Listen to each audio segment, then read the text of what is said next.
génétique dans les maladies rénales, dans les maladies génétiques en général. Donc moi je m'appelle Émilie Cornec-Legal, je suis néphrologue, je ne suis pas généticienne, donc je vais vous présenter les choses, j'espère, de façon relativement simple. Et avant de commencer cette présentation, je voulais avoir un petit tour un petit peu de la salle. Si vous avez un téléphone, un smartphone, et s'il est possible de vous connecter, c'est simple, hein, il suffit de taper sur la barre d'adresse menti.com. Donc si vous tapez dans la barre d'adresse menti.com, on va vous demander de rentrer un code. Et si vous rentrez ce code 92 46 70, vous pourrez répondre aux questions. Alors juste pour la première question, en général, ça prend un peu de temps et puis après, c'est facile. Je voulais juste savoir à quelle maladie rénale vous ou un de vos proches est confronté, juste un petit peu pour adapter le topo après éventuellement. Voilà, ça commence à marcher.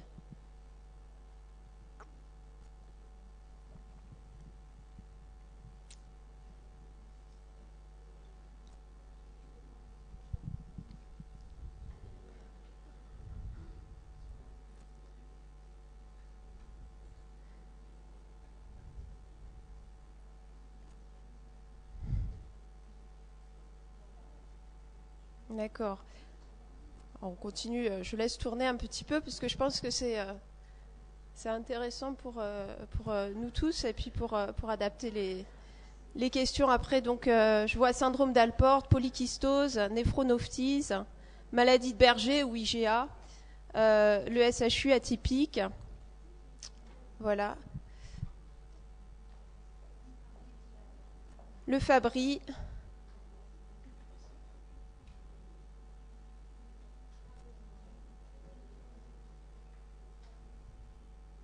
Coucou Valentin, d'accord.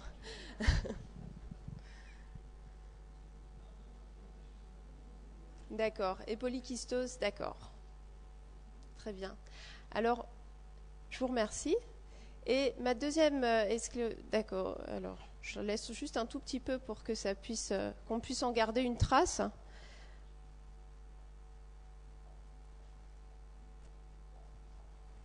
Bien. Alors, ma deuxième question, hop, alors, est-ce que je peux... Ma deuxième question, c'était que vous inspirent les mots thérapie génétique? À quoi vous pensez quand on dit thérapie génétique? Est-ce que vous connaissez des exemples? Est-ce que ça vous inspire, je sais pas, une réaction ou alors une idée Rien, d'accord? C'est important pour moi parce que je veux savoir qu'est-ce qu'il faut que je raconte dans la présentation, l'avenir, un soin à vie.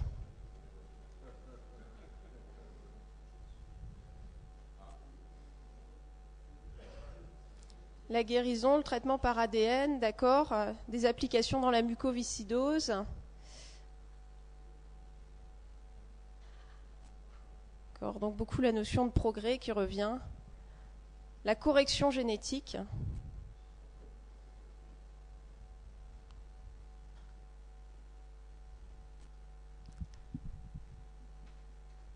D'accord. Moins de traitement.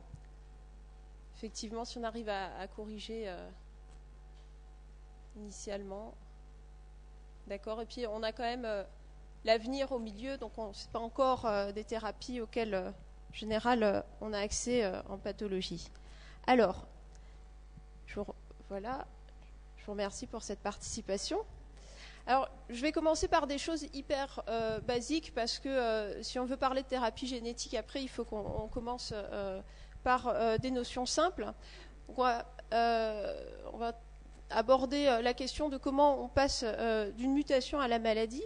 Et qu'est-ce que l'ADN? Donc vous savez que l'ADN, ou acide désoxyribonucléique, c'est finalement, il contient sous une forme chimique des instructions qui seront les gènes nécessaires au maintien de l'intégrité d'une cellule, d'un tissu ou d'un organisme. Et cet ADN, il est présent sous forme de chromosomes, condensé sous forme de chromosomes dans le noyau des cellules. Voilà, et un gène, c'est un segment d'ADN qui permet la production d'une ou de plusieurs protéines ou d'une ou plusieurs molécules d'ARN. Voilà, alors dans le corps humain, il y a des dizaines de milliers de milliards de cellules. Et dans la plupart de ces cellules, il y a un noyau. Et dans le noyau de chaque cellule, il y a à peu près 2 mètres d'ADN, si on arrivait à le déplier. Et l'ADN, donc, il est condensé sous forme de 46 chromosomes. En fait, c'est 23 paires, avec 22 paires de chromosomes non sexuels ou autosomes, et puis une paire de chromosomes sexuels ou gonosomes, XX pour les femmes, XY pour les hommes. Et donc, au sein de ces chromosomes, eh bien, il y a 20 000 gènes qui codent pour des protéines. Et la partie codante du génome, c'est-à-dire celle qui donne lieu à des protéines, c'est 1% de l'ADN. Alors, comment est-ce qu'on passe de la mutation à la maladie? Il faut d'abord parler de comment est-ce qu'on passe de l'ADN à la protéine, puisqu'on va parler après de comment on peut influer sur ces différentes étapes. Alors, l'ADN, qu'est-ce que c'est? C'est une succession de 4 bases différentes, l'adénine, la cytosine, la guanine et la thymine, dans un ordre bien précis, et qui sont organisées sous forme d'une double hélice. Et en fait, le décodage de cet ADN, donc qu'on appelle la traduction, puis va donner lieu à une espèce de protéine immature qui ensuite va acquérir une forme mature et va donner lieu à une protéine qui a une structure tridimensionnelle complexe et qui est l'enchaînement de 20 acides aminés. Et en fait, si on a une mutation au niveau de l'ADN, donc si, par exemple, à un endroit qui code pour une protéine, eh bien, on a un A, une adénine qui est remplacée par une cytosine, par exemple, donc ce qu'on appelle une mutation, ou si on a une altération de la maturation de la protéine, eh bien, on va avoir, in fine, potentiellement, une protéine insuffisamment ou pas fonctionnelle, ou une protéine mutée, parfois, qui peut avoir des effets négatifs. Alors voilà ces différentes étapes. On reviendra toujours sur ce schéma pour expliquer les différentes stratégies qui sont en cours d'étude. Eh bien, la première étape, ça se passe dans le noyau, c'est de passer donc de l'ADN à la forme transcrite qu'on appelle l'ARN messager. Donc il va y avoir en fait la formation d'un ARN messager qui va ensuite être exporté dans le cytosol et qui va être lu par cette espèce de petite machine qu'on appelle un ribosome. Et il va lire l'ADN par motif de 3 lettres. Et à partir pour chaque triplet de lettres, eh bien, à partir du code génétique, il va remplacer 3 lettres ou faire correspondre 3 lettres à un acide aminé. Une perle, on peut imaginer une perle d'un collier, donc chaque 3 lettres, ça donne un acide aminé, une perle d'un collier, et on arrive ainsi à une protéine immature. Donc vous voyez, ici on a l'ADN, GAC par exemple, eh bien ça fait une asparagine, perle bleue. Après CGG, une arginine, etc. Cette protéine immature, après, elle va être prise en charge par une petite usine, on va dire, dans la cellule, qui s'appelle le réticulum endoplasmique, et qui va la faire mûrir, cette protéine. Et puis, deuxième étape de maturation, au niveau de l'appareil de Golgi. Et puis, si tout se passe bien, eh bien, on va avoir une protéine mature, donc, qui était notre petit collier initial, mais qui a été en plus repliée correctement, et puis avoir la bonne forme pour assurer son bon rôle là où elle doit l'assurer. Donc, si par exemple, on a une mutation au niveau de l'ADN, là, juste ici, on avait AAA, et puis on a changé juste une lettre. On est passé à TAA. C'est plus la même. Le code génétique, eh bien, pour TAA, ça correspond à l'ordre stop, c'est-à-dire on arrête. C'est le codon stop, et donc on va avoir la synthèse d'une protéine qui est plus courte. Une autre situation, tout à l'heure on avait en deuxième perle une arginine, CGG, Si on change une de ces lettres et qu'on met CCG, eh bien, on va avoir une perle différente. Une proline, cette fois-ci, donc une perle jaune, on va dire, et donc notre protéine, ce ne sera plus le collier constitué des mêmes perles, il aura une séquence différente. En fait, les variations d'orthographe dans le génome, qu'est-ce qu'elles peuvent avoir comme conséquence? Parfois aucune. Il y a parfois plusieurs orthographes différentes qui vont donner lieu, toutes les deux, à la même protéine. Vous savez qu'en français, on peut écrire une clé CLE accent aigu ou CLEF. De la même façon, dans le génome, il y a différentes façons d'écrire la même chose. Et puis parfois, ça va donner lieu à la synthèse d'une protéine plus courte, si on a eu un stop, comme tout à l'heure, ou de séquences différentes. Et qu'est-ce que ça va avoir comme conséquence? Eh bien, parfois, ça n'a aucune conséquence.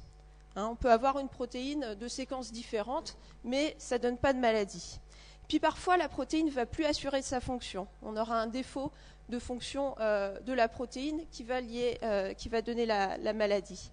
Et puis parfois, eh bien, cette protéine, elle a au contraire des nouvelles propriétés, des propriétés nocives, et c'est ça qui va déclencher la maladie. Et donc, en fait, c'est en intervenant au cours de ces différentes étapes, c'est l'intervention au cours de ces différentes étapes qui définit les différentes thérapies génétiques. Alors, les thérapies en génétique, de quoi va-t-on parler aujourd'hui? Alors, on va aborder différents types de thérapies. Celle à laquelle les gens pensent en général, c'est la thérapie génique. C'est ce dont on a entendu parler le plus, dont on a entendu parler depuis au moins 20 ans, mais pour lesquelles il y a des actualités actuellement. La deuxième technique, CRISPR-Cas9, je ne sais pas si vous en avez entendu parler. Oui, non, on verra qu'on en a entendu parler récemment beaucoup dans la presse. Ce sont les fameux ciseaux à ADN. On parlera également des ARN interférents et puis enfin des chaperones. Alors la thérapie génique, qu'est-ce que c'est? Eh bien le principe, c'est d'apporter une version fonctionnelle du gène qui porte la mutation dans les cellules cibles adéquates. Donc, en pratique, sur ce petit schéma, si on revient à nos différentes étapes de tout à l'heure, là j'ai mis une seringue, mais ça pourrait être apporté suivant la cellule à cibler. Par exemple, si on cible des cellules bronchiques, on peut imaginer un aérosol. Mais on va apporter dans la cellule une version non mutée du gène. Et donc, la cellule, elle va continuer de fabriquer à partir de l'ADN du patient, donc la protéine mutée, mais elle va également fabriquer plus de protéines normales. Donc les étapes après vont être les mêmes. On va avoir la fabrication de la protéine mutée, puisque la mutation elle reste en place, mais on aura aussi de la fabrication de protéines normales. L'exemple dont on a le plus parlé, c'était les déficits immunitaires combinés sévères, la fameuse maladie des enfants bulles. Je pense que vous en avez probablement ou peut-être entendu parler avec les premiers essais dans les années 2000. Et puis un exemple plus récent qui est l'amyotrophie spinale de type 1. On va juste en donner un mot parce que je pense que c'est important, parce que c'est la première fois qu'une thérapie génique a été, c'est une des premières thérapies géniques, à avoir été commercialisée récemment. Alors, qu'est-ce que c'est l'amyotrophie spinale de type 1? C'est une maladie très rare, très grave. Et en fait, les enfants atteints, donc c'est une maladie autosomique récessive. Il faut avoir une mutation héritée à la fois de la maman et une mutation héritée du papa pour développer la maladie. Et en fait, ces mutations entraînent l'absence d'un facteur très important pour la survie des neurones moteurs. La protéine de survie des motoneurones. Et donc, il y a une dégénération des neurones destinés aux cellules musculaires. Et donc, ces enfants, ils vont avoir un déficit musculaire et aussi des muscles respiratoires. Et ils vont avoir besoin d'être sous ventilation mécanique très tôt dans la vie. Il y a un pronostic qui est extrêmement sombre. Et donc, ce qui a été développé, c'est de rapporter cette espèce de facteur très important pour la survie des neurones moteurs dans ce qu'on appelle un vecteur viral. Donc, on utilise une enveloppe d'un virus on met la version du gène normal et puis on l'injecte en perfusion, donc en l'occurrence au bébé. Et ce gène va être transcrit, puis traduit, et puis on va pouvoir refabriquer de la protéine de survie du motoneurone. Et ceci a été très très efficace en termes de survie et d'acquisition du tonus, de la marche, etc. Et le médicament vient d'être autorisé aux États-Unis, commercialisé, avec un coût de l'injection, mais c'est une injection unique qui a 2 millions de dollars quand même. Voilà, donc ça c'est un exemple de thérapie génique. Alors, quelles sont les limites de la thérapie génique? D'abord, il faut une cellule qu'on puisse cibler. Par exemple, on peut penser aux cellules bronchiques dans la mucoviscidose avec le développement de stratégies thérapeutiques sous forme d'aérosols. Pour les cellules rénales, ça peut être un petit peu plus difficile de cibler des cellules rénales par la thérapie génique. Il faut aussi que la maladie soit liée à l'absence ou à l'insuffisance d'une protéine. C'est moins évident si par exemple on a une maladie qui est liée à une mutation qui donne une nouvelle propriété à la protéine, puisqu'on a dit que le gène du malade, il continue à s'exprimer. Et que donc la protéine qui est nocive, elle sera toujours là. Donc rapporter de la protéine normale ne changera pas forcément les choses. Et puis, ce qui a été une grande inquiétude, et qui l'est toujours, c'est le risque de création de nouvelles mutations dans le génome. Parce que, en fait, l'ADN qu'on apporte, il peut s'insérer un peu n'importe où. Et vous imaginez, par exemple, que s'il s'insère au niveau du promoteur d'un gène qui est répresseur de tumeurs, eh bien, on peut par exemple favoriser l'apparition de tumeurs. Et il y a eu des exemples dramatiques à la suite des premiers essais avec le développement de leucémie ou de cancer.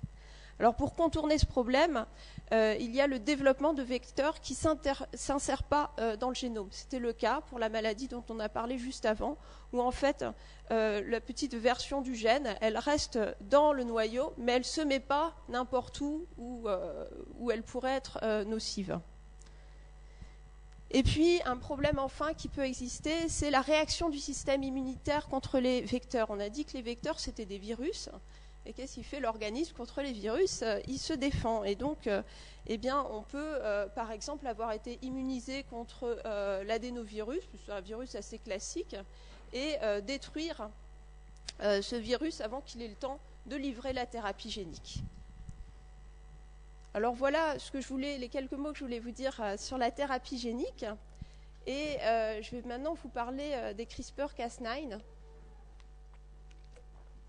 Alors, c'est une stratégie thérapeutique qui a vraiment fait un gros buzz médiatique ces dernières années.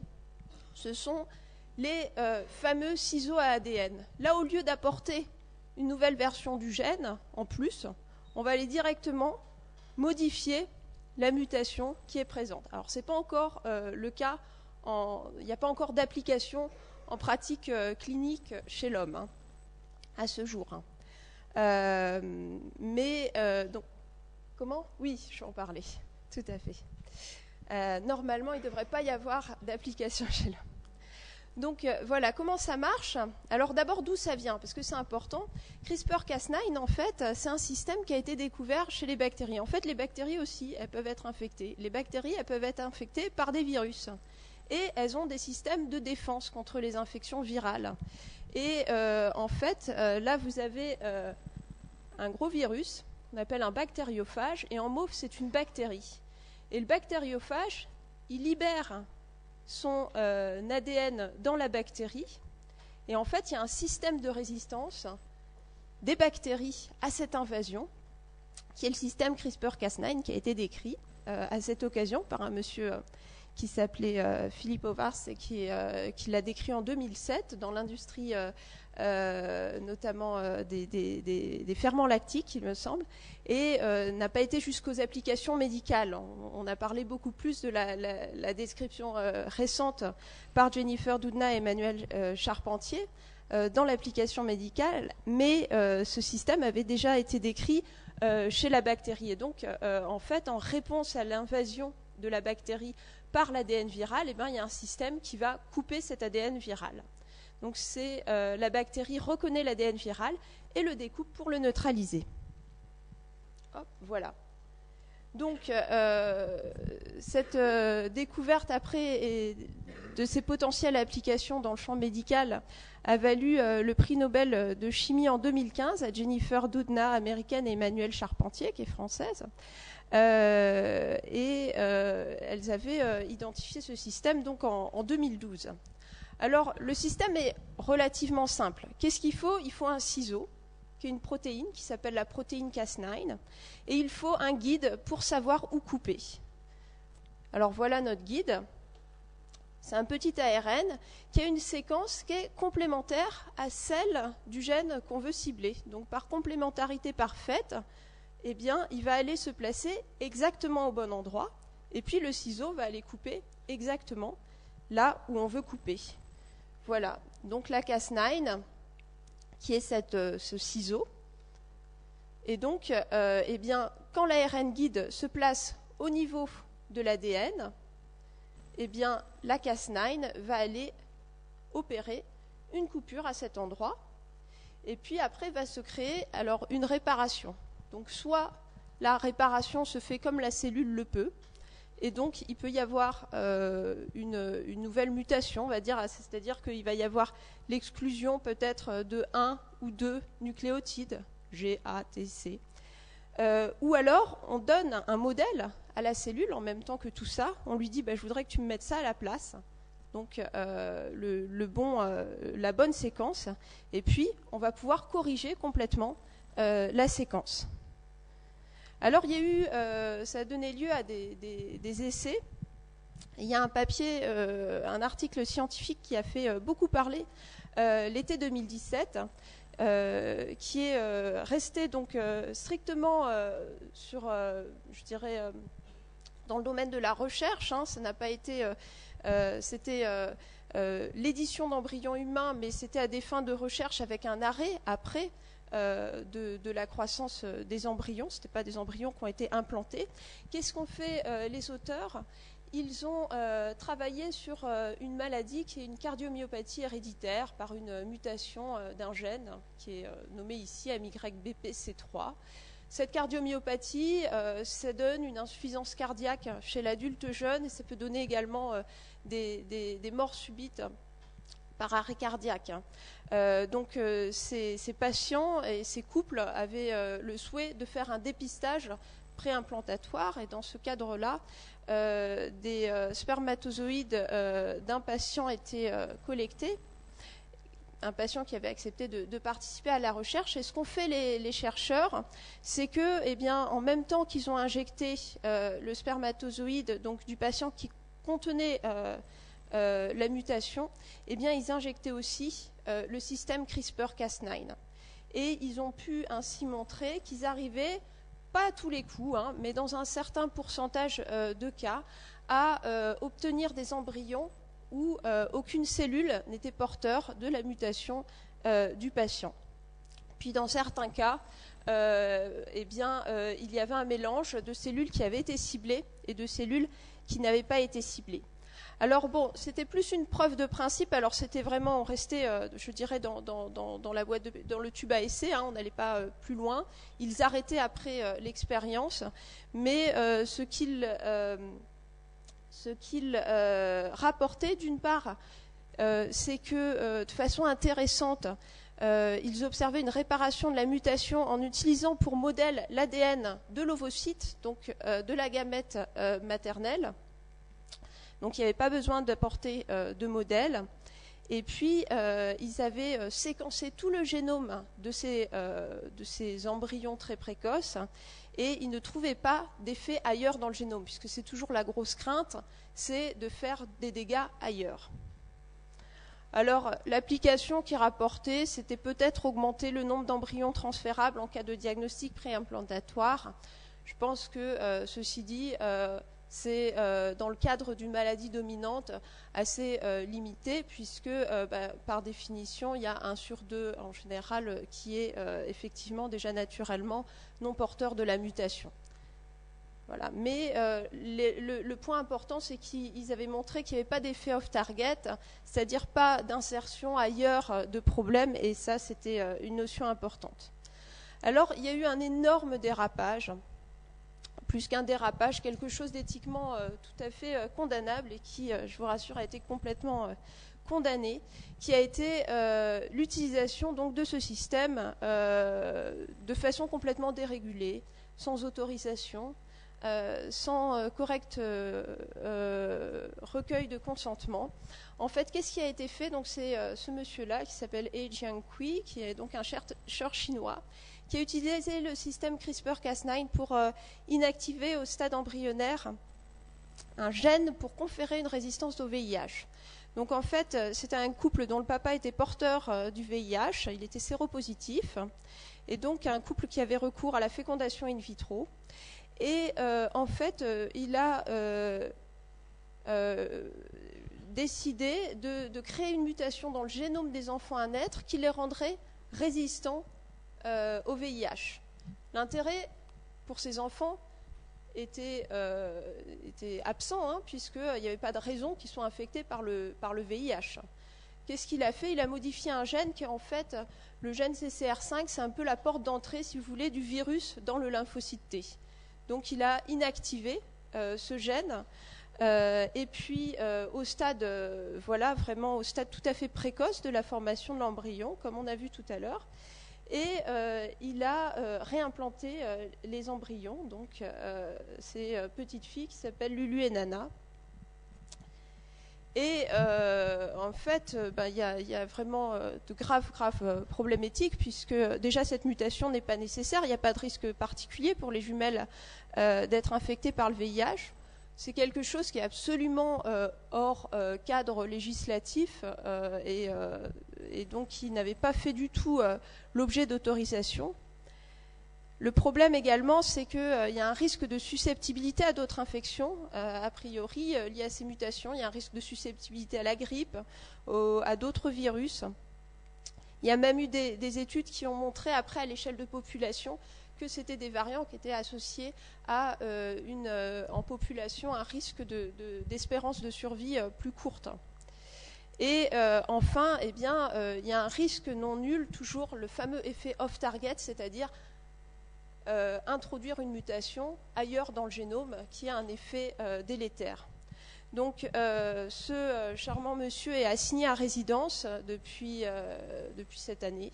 En début de cette année, il annonçait donc une 3e grossesse en cours. Mais voilà, ça a quand même sensibilisé la communauté internationale vraiment au risque de la technologie non raisonnée et à l'importance vraiment d'encadrer les choses. Il y avait déjà un cadre, mais qui doit être bien sûr valable pour tous les pays. Donc quelles peuvent être les utilisations? Eh bien, à l'heure actuelle, donc, on n'utilise pas le système CRISPR-Cas9 en thérapeutique encore. Par contre, c'est hyper important dans le domaine de la recherche. Pourquoi? Parce que maintenant, eh bien, on peut créer beaucoup plus facilement des modèles cellulaires ou des modèles animaux pour comprendre les maladies. Par exemple, si on identifie un nouveau gène dans une maladie, et qu'on veut savoir exactement qu'est-ce qui se passe dans la maladie, eh bien, on va aller créer un modèle animal, par exemple un modèle souris, en inactivant ce gène, et puis on va observer ce qui se passe. Donc c'est vraiment un vecteur de progrès dans la compréhension qui est tout à fait important. Deuxièmement, ça permet également de créer toujours des modèles cellulaires ou animaux pour évaluer une nouvelle piste thérapeutique. Par exemple, on a l'impression qu'un nouveau médicament qui agirait sur cette voie serait peut-être intéressant. Eh bien, au laboratoire, avant de développer le médicament, on va regarder sur des cellules ou sur des souris qu'est-ce qui se passe quand on inactive le gène qui code pour cette protéine qu'on veut cibler. Donc ça aussi, c'est un vecteur d'accélération vraiment de développement. Il y a eu d'autres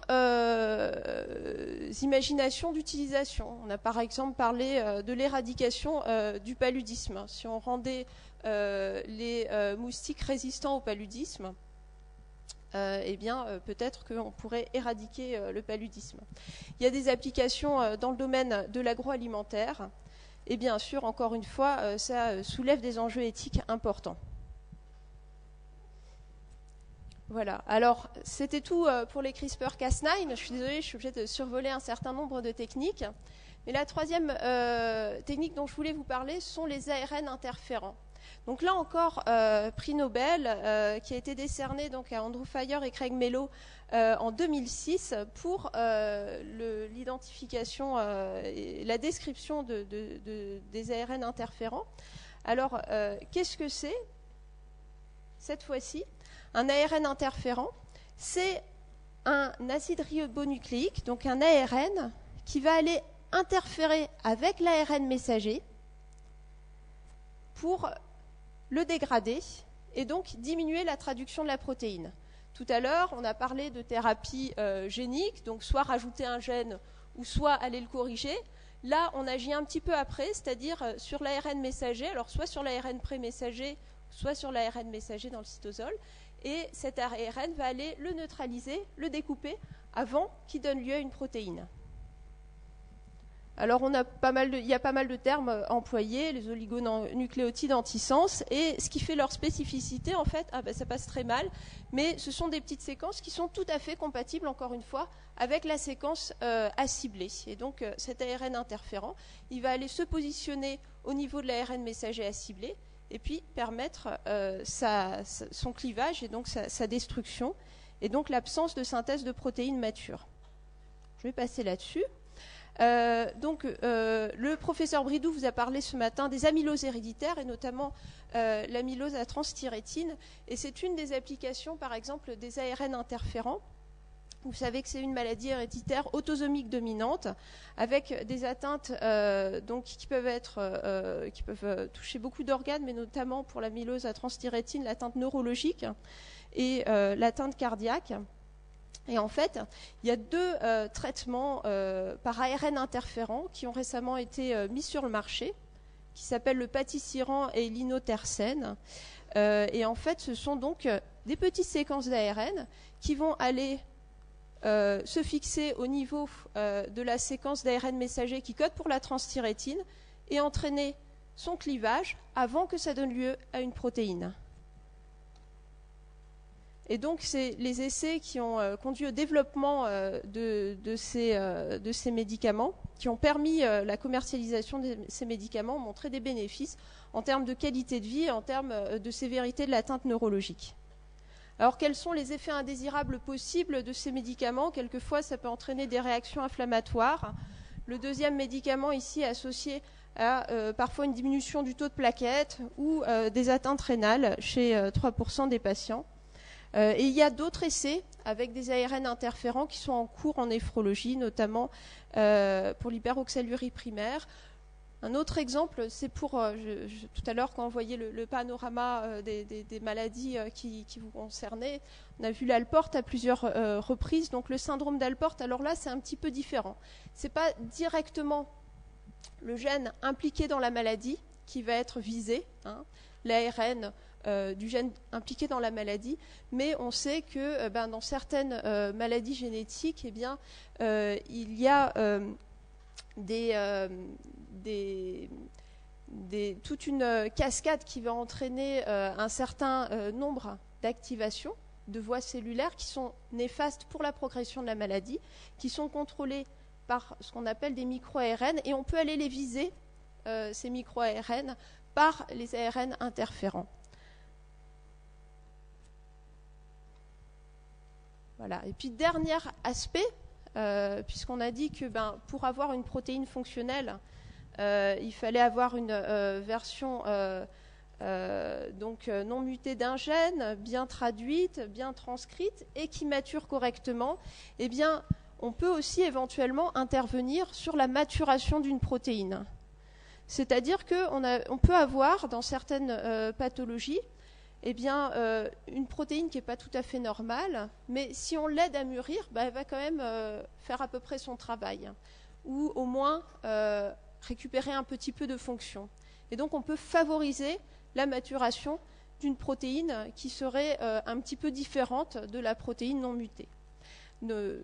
Et donc, ces traitements, on les appelle des chaperones. Qu'est-ce qu'elles font, les chaperones? Elles prennent votre protéine immature ici, et puis elles vont l'aider quand même à arriver à peu près là.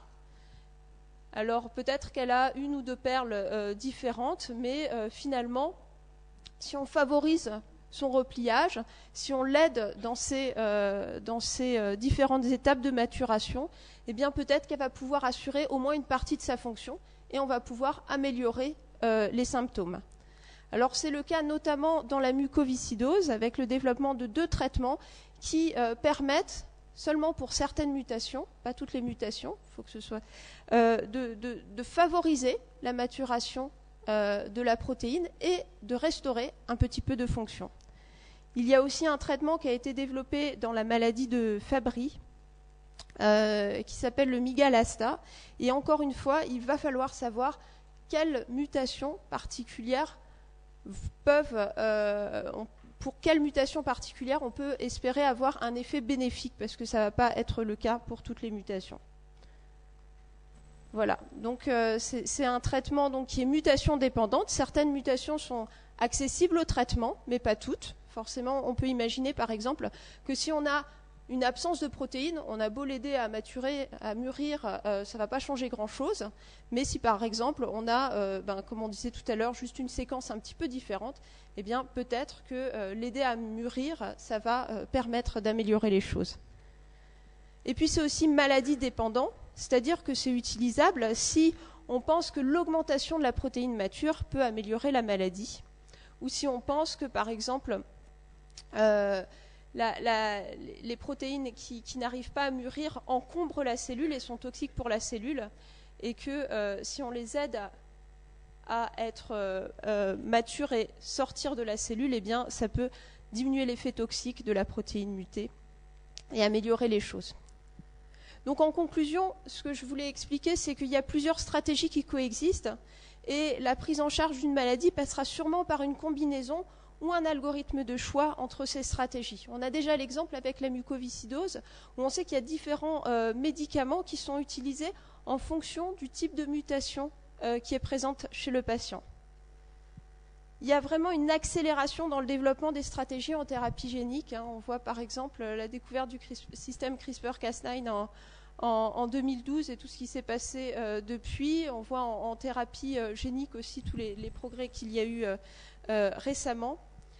Il y a maintenant aussi, on voit qu'il peut y avoir des traitements personnalisés, c'est-à-dire le développement de stratégies thérapeutiques juste pour un seul malade. Il y avait un article publié dans le New England Journal of Medicine la semaine dernière qui rapportait l'histoire d'un très jeune patient, un bébé pour qui il y a eu un traitement spécifique développé pour corriger ou aider, en tout cas améliorer les symptômes.